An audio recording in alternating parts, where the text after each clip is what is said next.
Around 10 years ago, my love affair with fintech really started. And since then, I have been lucky to be part of some really great success stories built here in Sweden, including Izettle as marketing director, then global head of digital at Bambora, and then CMO at Instantor. And one thing that really stuck with me during these journeys has been the importance of a great core team, especially when solving big challenges. And that's why I'm so excited to be working with Gustav, who is a product visionary, and the rest of the team who are uniquely positioned to really make magic happen.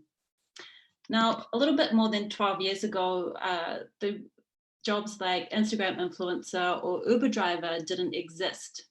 Now, gig and creator platforms have really disrupted the job market, yet the way that they're still paying these task-based workers is essentially broken, especially when you look at these platforms and they start scaling. Trying to understand from a compliance perspective and also from a tax side really becomes a headache for them. So that's why we created Gigapay, which is a salary payment infrastructure built specifically for gig and creator platform businesses.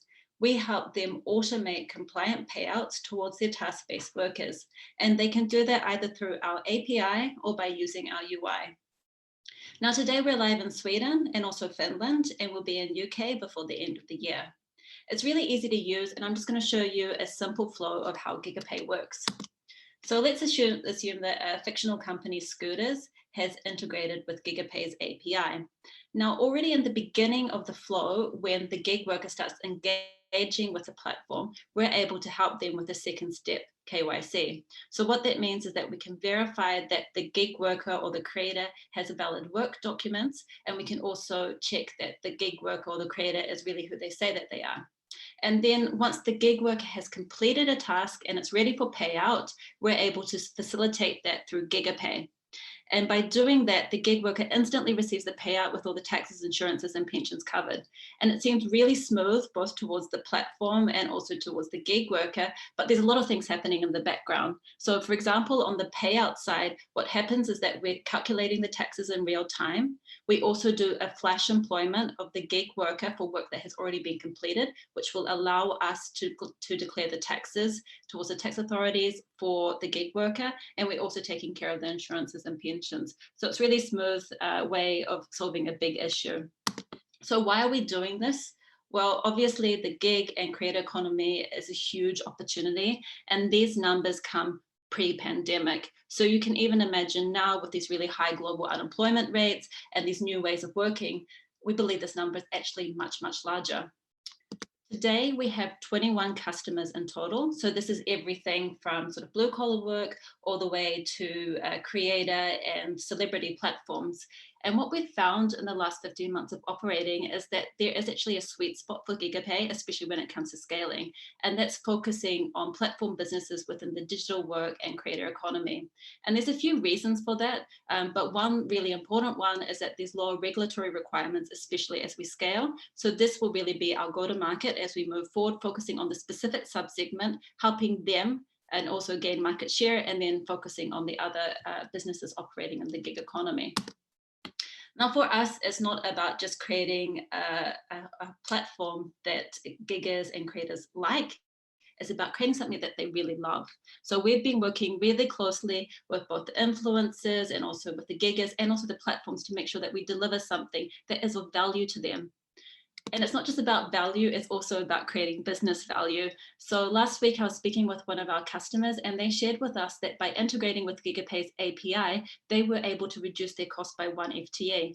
And that's one relatively small customer here in the Nordics. So you can imagine how powerful it will be when we scale globally and we're helping bigger customers. Now to date, we have almost had a 1 million total payment volume go through our system, and we have an average take rate of 3.9%. Our average growth rate is around 15%, and all of this growth has been handled manually, and we've been doing all of our sales outbound. So you can just imagine how amazing it will be once we're post-seed and we can start building our inbound marketing engine. Now, today we're looking for 1.5 million euros. We've already covered half the round. So if you want to join us as we create this gold standard for making it easier to pay and get paid in the gig and creator economy, please don't hesitate to reach out. Thank you. Brilliant, Raya. That was a fantastic way to start the morning. So I had a question. Sorry, I had a question. I mean, so you're already live in Sweden and Finland, and you mentioned there you're going to be live in the UK within the year. My question is, how do you move so fast, particularly around elements such as compliance? Like, what sort of localization is required, and how does your platform allow you to enter a new market? Yeah, that's a great question, and it's something that myself and the team have really focused on.